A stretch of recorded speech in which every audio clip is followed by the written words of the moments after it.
येन चेतस्य पदेन वाचं मलं शरीरस्य च वैद्यकेन योपाकरोत्तं प्रवरं मुनीनां पतञ्जलिं प्राञ्जलिरानतोऽस्मि आबाहुपुरुषाकारं शङ्खचक्रसिधारणं सहस्रशीर्षं श्वेतं प्रणमामि पतञ्जलिम् प्रणमामि पतञ्जलिम् प्रणमामि पतंजलिम्। मैं भगवान पतंजलि जी को साष्टांग प्रणाम करता हूँ। तो अभी हम चित्त की वृत्तियों की चर्चा पे हैं। सामान्यतः लोग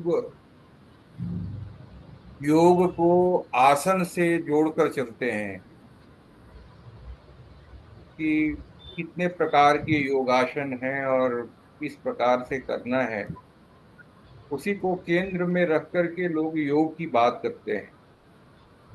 लेकिन अगर हम सूक्ष्म दृष्टि से देखें तो योग तो योगस चित्त वृत्ति निरोध, योग तो चित्त वृत्ति के निरोध की बात करता है।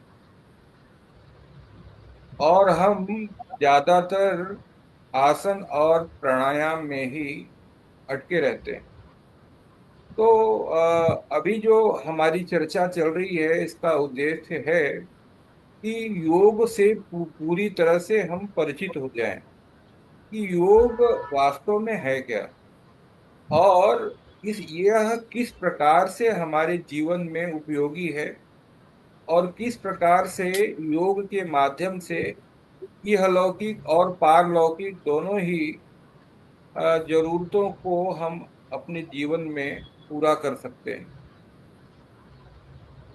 तो अभी हम इस चर्चा पे थे कि वृत्त शारूप्य इतरत्र, मनुष्य की जैसी वृत्ति होती है वैसा मनुष्य हो जाता है। अब अभी हमने पीछे में एक उदाहरण लिया था, जब रावण कैलाश पर्वत पे शिव जी के पास गया था, और वो शिव का तो भक्त था ही।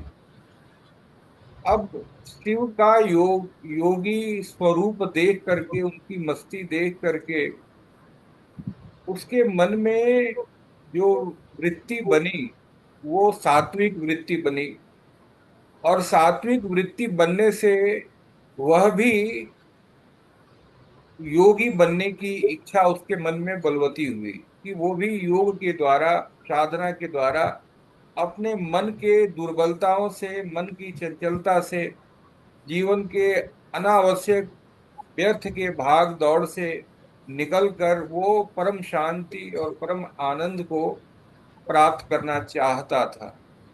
तो जैसा विषय से हमारी इंद्रियां जुड़ेंगी, हमारी वृत्ति वैसे ही बनेगी।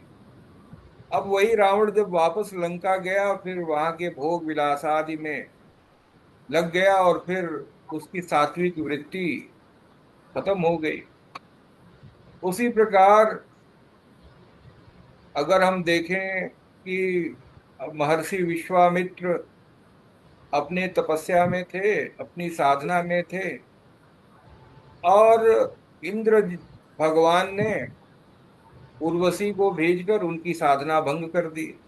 उर्वशी को देखते ही उनकी मनोवृत्ति सतोगुणी से रजोगुणी हो गई, और फिर उनमें रजोगुण का प्रवाह होने से उनको जो योग का मार्ग था वहां से वो भटक गए।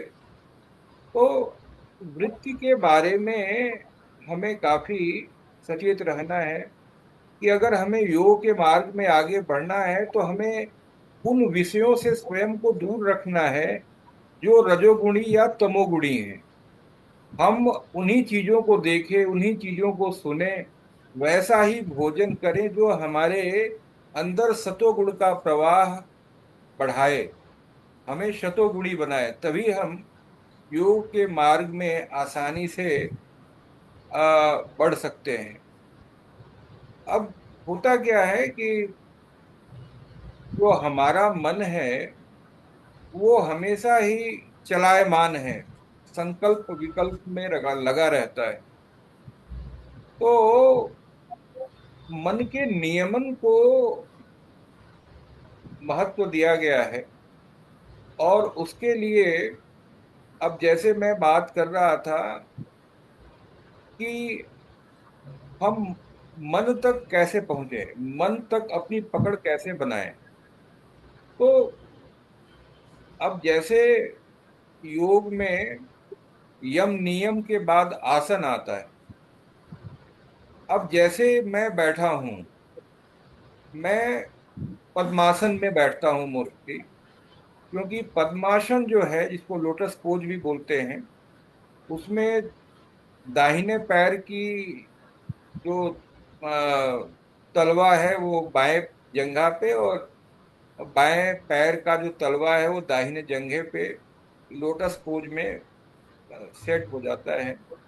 और उस स्थिति में बैठने से होता क्या है कि शरीर जो है बाय डिफॉल्ट एकदम रीढ़ की हड्डी सीधी हो जाती है। आप जितने समय तक बैठे रहेंगे लोटस पोज में, आप आगे या दाएं बाएं नहीं झुक सकते, वो आप बिल्कुल सीधा तन के बैठेंगे। तो जब सीधा तन के बैठेंगे तो शरीर आपका बिल्कुल मूर्तिवत एक फ्रेम में आ जाता है, और उससे शरीर धीरे धीरे हल्का होने लगता है। आप शरीर के भाव से बाहर निकलने लग जाते हैं।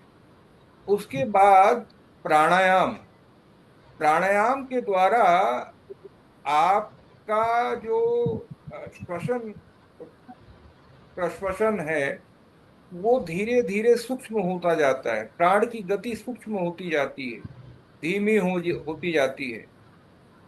तो कहा का गया है, चले वात चले चित्तम। जितना तीव्रता आपके प्राण में होगी, जितना ज्यादा आप पर मिनट श्वास लेंगे, उतना ही ज्यादा आपका चित्त चंचलायमान होगा। तो चित्त का सीधा संबंध हमारे प्राण से है। तो जितना हम अपने प्राण को सूक्ष्म करेंगे, तो हमारा चित्त उतना ही शांत होगा, उतना ही उसका जो भाग दौड़ है वो धीरे धीरे कम होगा। क्योंकि आप देखें, जब आप क्रोध में आते हैं, आवेश में आते हैं, तो आपकी सांस की गति बढ़ जाती है, आपने महसूस किया होगा। तो आप बिल्कुल जब सामान्य शांत अवस्था में, अंतर्मुखी अवस्था में अपने को लाने की कोशिश करते हैं, तो आप पाएंगे कि आपकी सांस सूक्ष्म होती जाएगी, धीमी होती जाएगी। तो इस प्रकार से हम अपने मन तक अपनी पकड़ बनाते हैं, इसीलिए ये क्रम बनाया गया है। अब इसके बाद मन जुड़ा हुआ है हमारे 5 ज्ञानेंद्रियों से और 5 कर्मेंद्रियों से। तो जो हमारी जो ज्ञानेंद्रियां हैं, वो हमारा मन हुआ कुछ खाने का, तो हमारी दृष्टि या हमारी सोच खाने की वस्तु की तरफ जाएगी। हमारी इच्छा हुई कुछ संगीत सुनने का, तो हमारा हमारे मन में जो संकल्प विकल्प होगा उसके अनुसार हमारी इंद्रियां बहिर्गमन करेंगी, वो अपने विषय की तरफ दौड़ेंगी।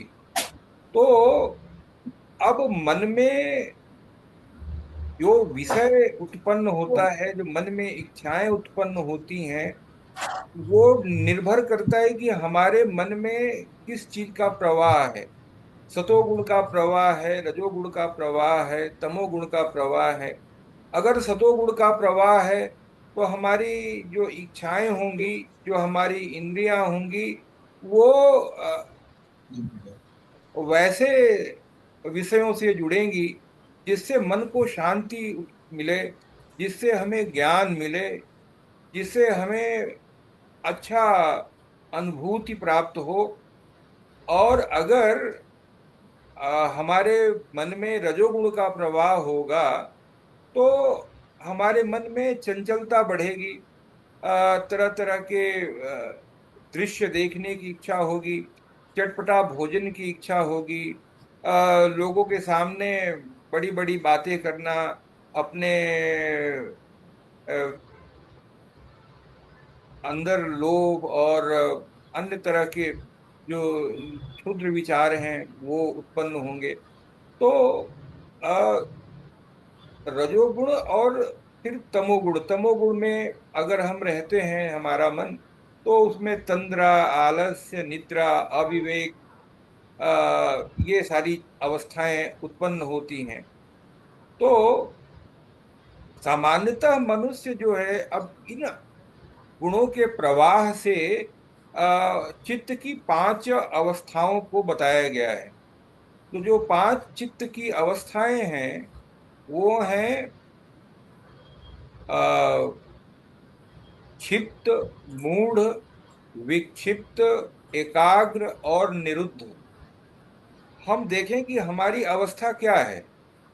अगर क्षिप्त अवस्था में हैं हम, तो हमारे मन में चंचलता ज्यादा होगी, रजोगुण ज्यादा होगा, फिर उससे आगे तमोगुण होगा और सतोगुण की मात्रा अत्यल्प होगी।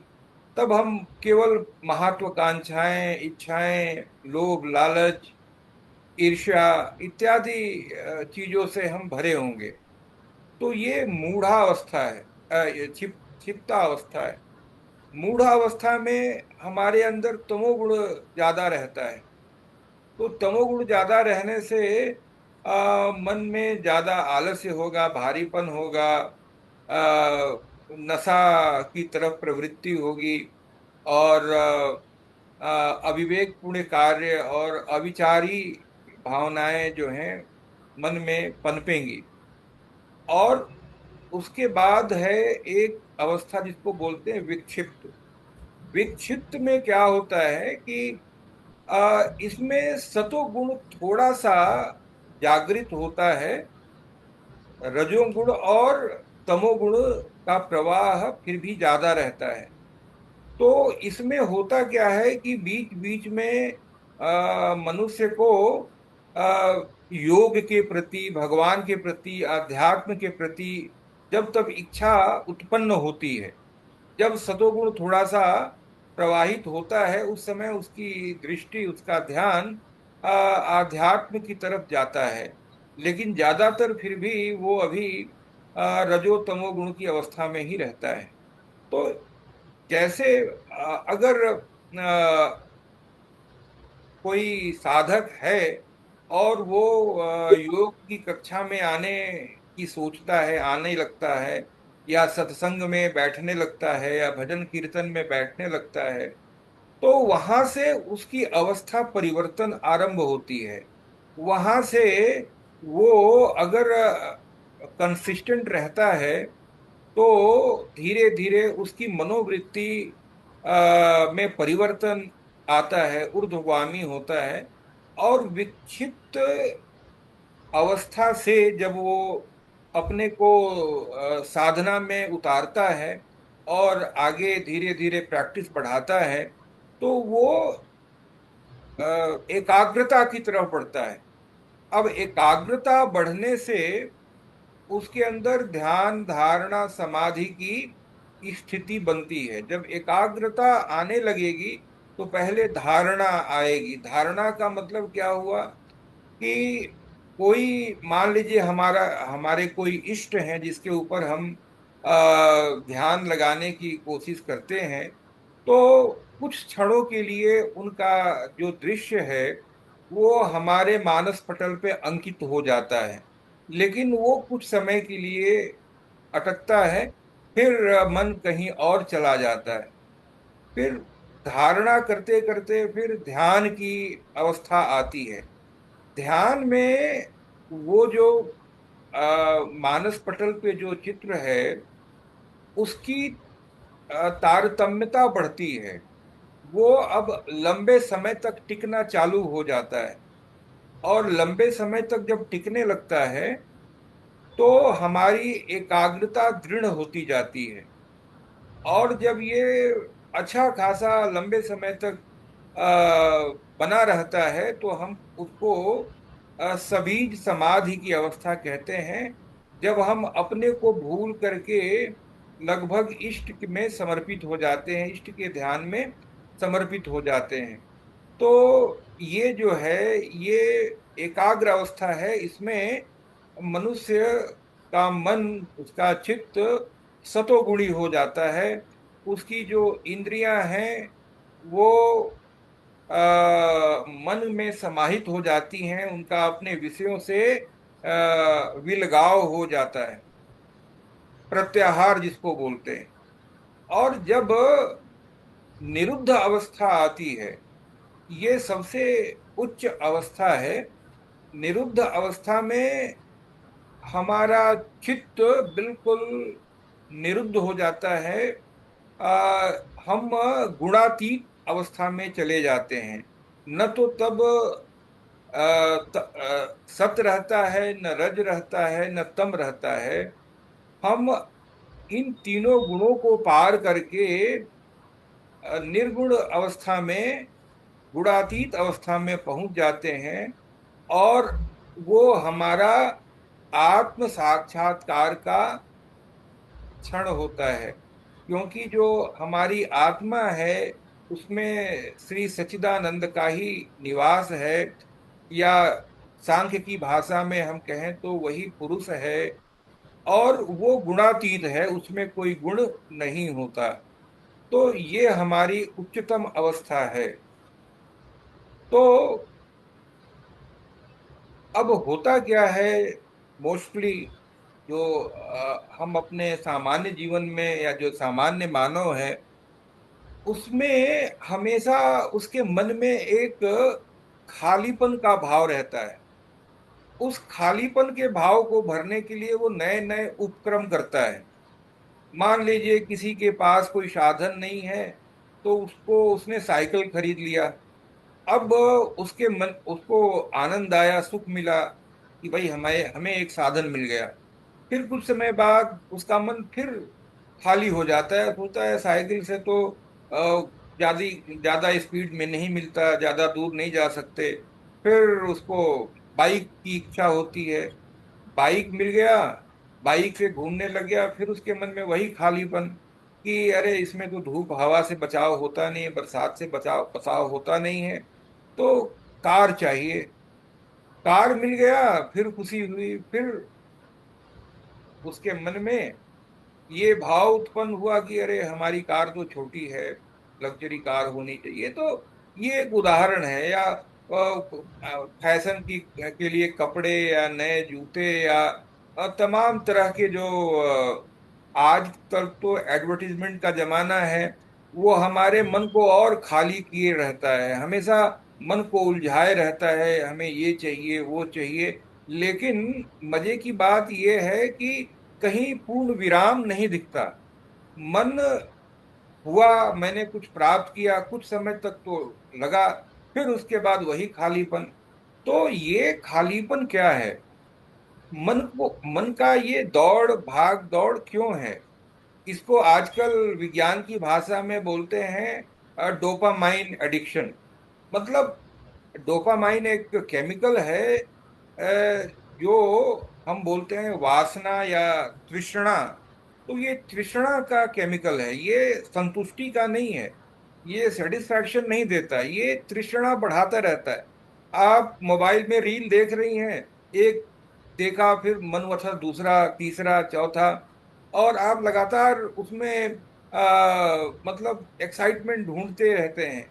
और फिर एकदम से मन थक जाता है, और लगता है कि ऊर्जा हमारी शरीर की चली गई है, डोपामाइन क्रैश कर जाता है।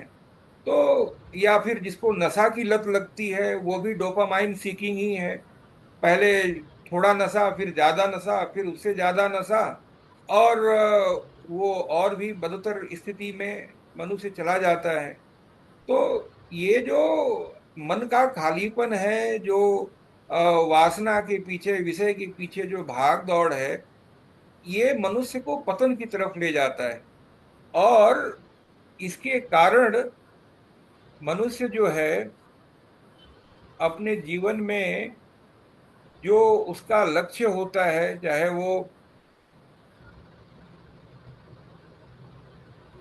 वो सांसारिक लक्ष्य हो या पारमार्थिक लक्ष्य हो, उस लक्ष्य तक नहीं पहुंच पाता।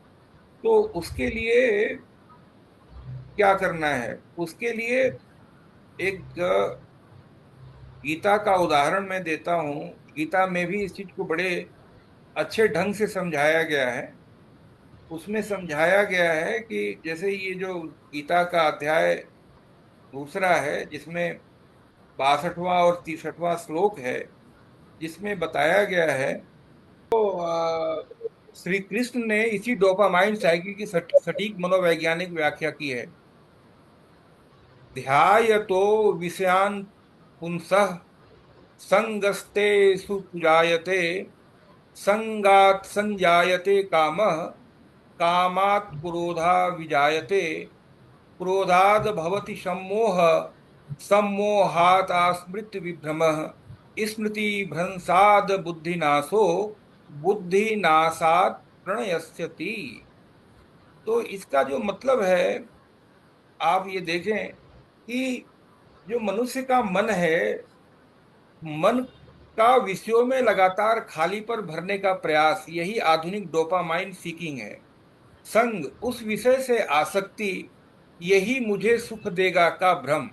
क्योंकि सोचता है कि मुझे ये आज कार मिल जाएगा, आज मुझे मोटरसाइकिल मिल जाएगी तो मैं सुखी हो जाऊंगा। लेकिन वो सुख ज्यादा देर ठहरता नहीं है, वो भ्रम ही होता है। फिर काम, अतिरिक्त इच्छा, एक पूरी हुई नहीं कि दूसरी जन्म लेती है। तो लगातार एक इच्छा के बाद दूसरी इच्छा इच्छा का जन्म लेना। क्रोध, जब काम में बाधा आती है, जब इच्छा पूरी नहीं होती है, तो डोपामाइन क्रैश करता है। तब क्रोध, डिप्रेशन, चिड़चिड़ाहट मनुष्य में आता है। सम्मोह, माया का गहरा आवरण, अब और भोग ही एकमात्र मार्ग है। उसको लगता है कि जीवन में सुख का कारक भोग है, और हम एक के बाद दूसरे भोग की तरफ बढ़ते जाते हैं।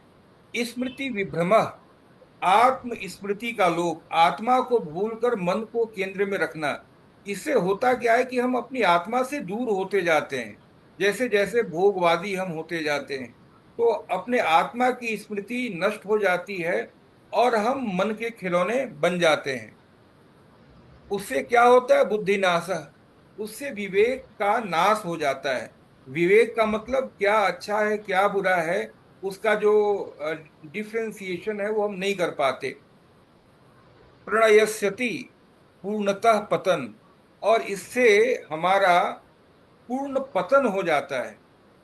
हम अपने इस मानव जन्म को व्यर्थ में गंवा देते हैं, और शायद इस लायक भी नहीं बचते कि हमें पुनः ये मानव जन्म भी मिल पाए।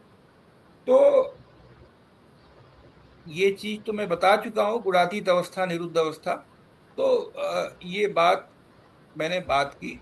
अच्छा, अब यहाँ पे अ, अगले सूत्र की तरफ हम आगे बढ़ते हैं कि वृत्तय पंचतय क्लिष्ट अक्लिष्ट।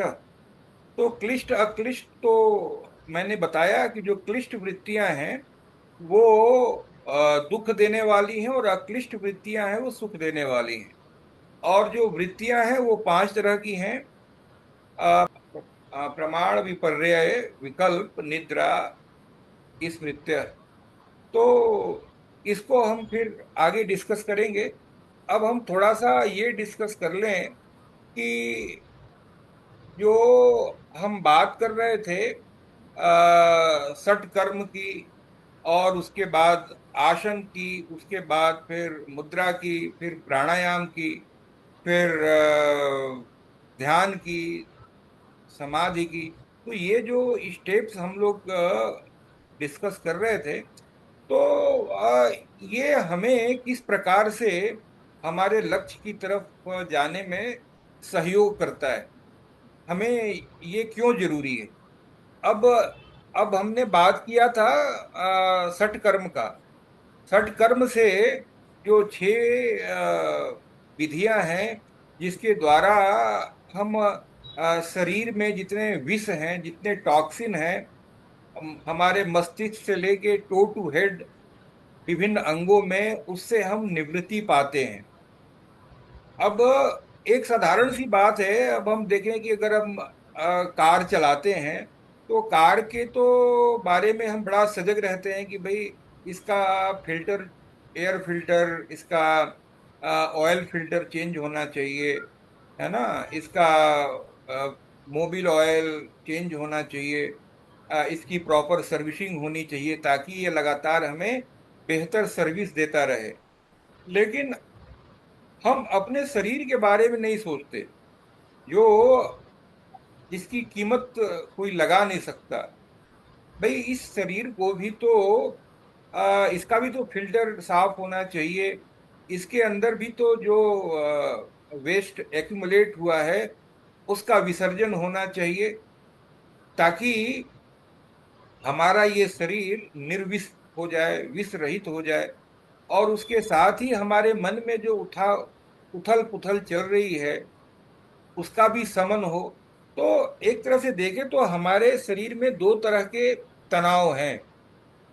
एक है मानसिक तनाव और दूसरा है फिजियोलॉजिकल, यानी कि जो हमारा शरीर में जो एक एक जो हमारे ऑर्गन्स हैं और जो हमारे सेल्स हैं, जो हमारे टिश्यूज हैं, उनके अंदर जब शुद्धता नहीं होती, उसके अंदर टॉक्सिन्स होते हैं, तो वो भी स्ट्रेस में रहते हैं, वो भी आनंद में नहीं रहते हैं। हमारा एक एक जो शरीर की कोशिका है, जो हमारे अंग हैं, वो स्ट्रेस में होते हैं, वो अपने कार्य को सही प्रकार से कर नहीं पाते। हमारा जो लीवर है, किडनी है, हार्ट है, लंग है, इंटेस्टाइन है, जब इनमें शुद्धता नहीं होगी, इनके अंदर गंदगी होगी, विष होगा, अवशिष्ट पदार्थ होंगे, तो वो भी निरंतर तनाव की स्थिति में रहते हैं।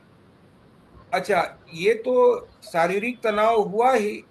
फिर मानसिक तनाव आदमी के जीवन में आ, आजकल आधुनिक समय में तनाव ही तनाव है। घर का तनाव अलग है, ऑफिस का तनाव अलग है, आ, बाकी प्रतिस्पर्धा है, जीवन में ईर्ष्या है, कंपटीशन की भावना है, तो ये अनेकों प्रकार की चिंताएं हैं, दुख है, सुख है, इन सभी से मानव गुजरता रहता है। तो ये जो दोनों ही प्रकार के तनाव हैं, चाहे वो शरीर का हो या मन का हो, यही अल्टीमेटली हमें कई रोगों में उलझाता है। अब अगर हम बात करें तो अगर हमारे शरीर में जब तनाव बढ़ता है तो तनाव बढ़ने से दो तीन चीजें होती हैं। उसमें इंसुलिन, उसमें जो है कॉर्टिसोल नामक द्रव्य का निर्माण होता है। वो तनाव का द्रव्य है। वो जो केमिकल है कॉर्टिसोल, वो तनाव का, मतलब उचित मात्रा में कॉर्टिसोल हो तो उतना तो जरूरी है, लेकिन जब बहुत ज्यादा शरीर में तनाव होता है, मन में तनाव होता है, तो कॉर्टिसोल की मात्रा काफी बढ़ जाती है। और उससे क्या होता है कि हमारा सिंपैथेटिक सिस्टम, जो flight and fight flight mode है हमारे सेंट्रल नर्वस सिस्टम का, वो हाइक हो जाता है। रेस्ट डाइजेस्ट वाला जो हमारा पार्ट है वो टोन डाउन हो जाता है। तो हमारा जो शरीर है, हमारा मन जो है, वो तनाव की स्थिति में आ जाता है। HPA axis stimulation, hypothalamus, pituitary और एड्रिनल, ये जो हमारी ग्रंथियां हैं, ये भी काफी ज्यादा एलिवेट हो जाती हैं, हाइपर में चली जाती हैं, जिससे ज्यादा कॉर्टिसोल का निर्माण होता है। और जब कॉर्टिसोल शरीर में बढ़ता है तो फिर इंसुलिन रेसिस्टेंस पैदा होता है, लेप्टिन रेसिस्टेंस पैदा होता है। इंसुलिन रेसिस्टेंस पैदा होने से हमें डायबिटीज, जो भी आजकल डायबिटीज इतना ज्यादा मात्रा में बढ़ रहा है, हर दूसरा तीसरा आदमी डायबिटीज से ग्रस्त हो रहा है, वो क्यों है? उसका कारण ही तनाव है। आंतरिक तनाव, बाह्य तनाव, मानसिक तनाव, शारीरिक तनाव। हम चारों तरफ से तनाव में जी रहे हैं। तो इससे इंसुलिन रेसिस्टेंस होता है, और इंसुलिन रेसिस्टेंस से हमें डायबिटीज होता है। और डायबिटीज होगा तो फिर कुछ समय में आपको ब्लड प्रेशर भी होना ही है, क्योंकि ब्लड प्रेशर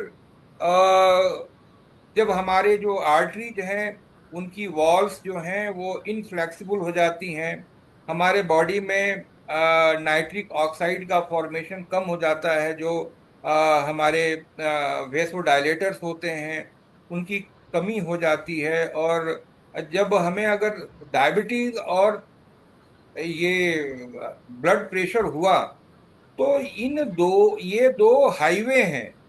यही ब्लड प्रेशर और डायबिटीज हाईवे हैं जिस पे चढ़ के बहुत सारी बीमारियां हमारे शरीर शरीर में धीरे धीरे प्रवेश करने लग जाती हैं। तो जो चीज तनाव से उत्पन्न होता है वो धीरे धीरे अनेकों बीमारियों का रूप लेकर के हमारे शरीर को संक्रमित करने लग जाता है।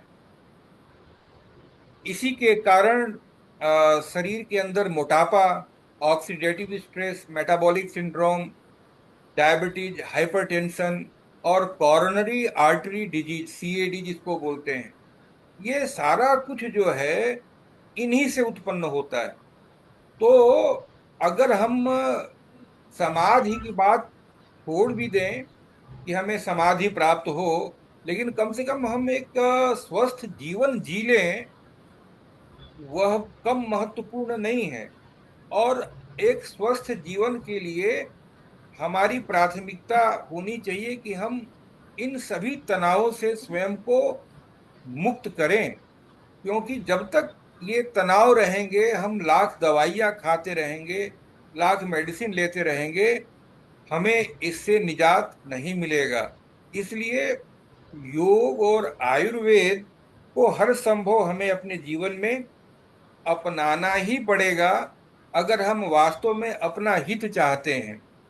क्योंकि जो अंग्रेजी दवाइयां हैं ये भी रजोगुणी हैं। ये रजोगुणी का मतलब क्या है? विपर्य लगेगा। विपर्य का मतलब विपर्य मिथ्या ज्ञानम तद्रूप प्रतिष्ठम। वो लगेगा कि नहीं ये हमें ठीक कर देंगी, हमें आराम हो गया, हमें तो अच्छा लग रहा है, लेकिन अंततः वो कई तरह के साइड इफेक्ट्स देंगी। वो आपके बीमारी के जड़ पे नहीं जाती, वो सिम्टम्स को मैनेज करती हैं। तो आपको अगर वास्तव में निरोगित होना है तो आपको योग और आयुर्वेद पे आना ही पड़ेगा। तो हमारे समझ से समय समाप्ति की तरफ है। अगर कोई एक दो सवाल पूछना चाहे तो पूछ सकते हैं।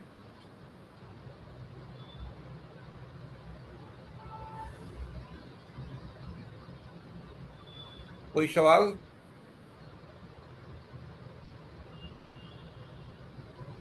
चलिए यही बता दीजिए कि ये जो संगीत, जो सत्संग चल रहा है, वो आप लोगों को अच्छा लग रहा है? रुचि इसमें उत्पन्न हो रही है? बहुत बहुत अच्छा, मैं बहुत समझा अच्छा, पा रहा हूँ? बहुत अच्छा। क्योंकि हमारी कोशिश यही है कि इससे पहले कि हम एक्चुअल प्रैक्टिस में उतरें, पहले हमारी दृष्टि विस्तृत हो जाए, हम उसको आत्मसात कर लें, उसको हम समझ लें कि आखिर ये क्यों जरूरी है। जब इसके महत्व को हम जान जाएंगे, इसके स्वरूप को जान जाएंगे, तब इसके प्रति जो हमारी निष्ठा होगी, जो हमारी श्रद्धा होगी, वो बढ़ेगी। और तभी हम एक्चुअल प्रैक्टिस में आ पाएंगे। ये हमारा अभी उद्देश्य है। अगली कक्षा में मैं आयुर्वेद के कुछ कॉन्सेप्ट्स क्लियर करूंगा, क्योंकि पहले ये जानना जरूरी है कफ प्रकृति क्या है, वात प्रकृति क्या है, और पित्त प्रकृति क्या है। क्योंकि हर मनुष्य की प्रकृति अलग है, और प्रकृति से ही मनुष्य का व्यक्तित्व अलग अलग बनता है। उसकी सोच, उसका टेस्ट, उसका जीवन के प्रति जो रवैया है वो भी उसकी प्रकृति पे निर्भर करता है। उसकी बीमारियां भी उसी हिसाब से अलग अलग होती हैं। तो उनका निदान भी अलग अलग तरीके से किया जाता है। ये एलोपैथी की तरह नहीं कि हर आदमी को एक ही दवा दी जाती है। या योग में भी ये बताया जाता है कि कोई पित्त प्रकृति का है तो उसको कौन सा योग या प्राणायाम ज्यादा फायदा करेगा।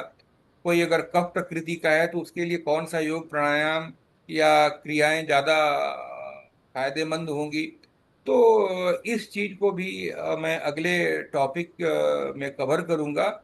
और आप लोग को एक क्वेश्चनेयर भी दूंगा जिससे आप लोग अपनी प्रकृति निर्धारित कर सकें कि कौन किस प्रकृति का है। तो स्वयं के बारे में ज्ञान होना भी जरूरी है। तो ये हमारा अप्रोच होगा।